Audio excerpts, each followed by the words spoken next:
Mga dingding sa bahay kina Viancy skim-coated na. At naramdaman ni Edo basang-basa sa isip ni Viancy grabe. Isang mapagpalang araw sa inyong lahat mga kalingap, sanay hindi nyo po makalimutan na mag-like sa video na ito. At paunawa tapusin muna ang kabuuhan ng video na ito mga kalingap at para malaman ang nilalaman nito.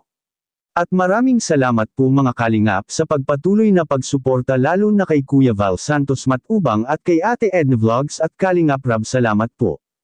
Grabe basang-basa ni Viancy ang naramdaman ni Edo. At bahay nila ang bilis skim-coated na. Pero bago yun ay pag-usapan muna natin mga kalingap ang patungkol sa pabahay ni Kalingap Rab para kay Viancy. At hindi nga gusto ni Kalingap Rab ang black and white na kulay para sa pentora ng pabahay ni Viancy at ang gusto rin naman ni Viancy mga kalingap ay ang kulay na yellow-green or light green.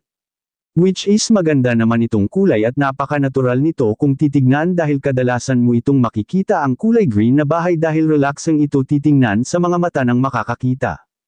At ang suggestion lang naman at gusto ng mag-sponsors na kulay ay sana black and white ang kulay sa interior ng pabahay nila dahil ito ang pang-class at disenyo itong black and white na kulay sa isang mag-agarang bahay katulad ng mansyon or sa mga bahay sa ibang bansa. Ganito talaga ang kadalasan ang interior nila, ang black and white na kulay sa loob ng bahay. At hindi naman natin maipagkailan na napakaganda at elegante kung tingnan kung black and white ang kulay sa loob ng bahay mga kalingap. Ngunit kahit na anong kulay na malalagay sa bahay ngayon nila ni Viancy ay tiyak maganda ito dahil kumukuha sila ng mga magagaling at mga tunay na pintor talaga ng bahay mga kalingap.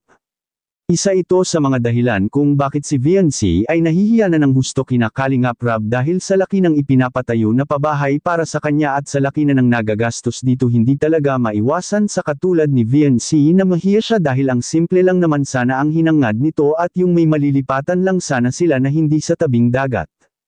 Makikita mo sa kanilang pamilya ni Viancy kung papaano sila nakokontento sa buhay kung ano ang meron sila ngayon mga kalingap. Kaya lalong pinagpapala sila ni Viancy at ang mga bagay-bagay na ang gusto nila sa buhay ay masigit pa ang darating dahil sa kanilang kababaang loob na pinapakita ay mas lalo silang pinagpala mga kalingap.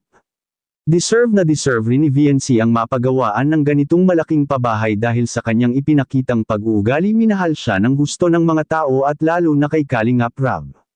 Kaya palagi na lang magugulat si Viancy sa mga natatanggap nito dahil lahat ng dumating sa kanyang buhay ay hindi niya sukat akalain na ganun ang darating sa kanya simula nang siya ay natulungan at na-scout ni Dr. Love at ipinalabas sa social media ni Kalingap Rab.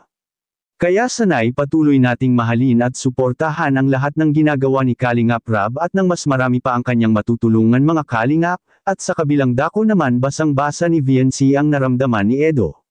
Yan ang ating makikita sa video. Wala kahapon. Ayos lang po yan, hindi nyo naman ako namimiss. Ayos lang, hindi naman ako namimiss. Sa ganyan.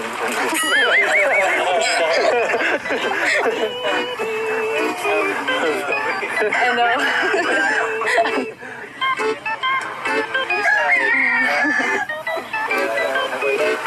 Dapat kasi nagsabi ka, kara na sundo. Kaya nagsabi ay... Sabi late na. Maulan po baga kahapon. Kutsi naman ako. Nakakahiyo pa layo ay.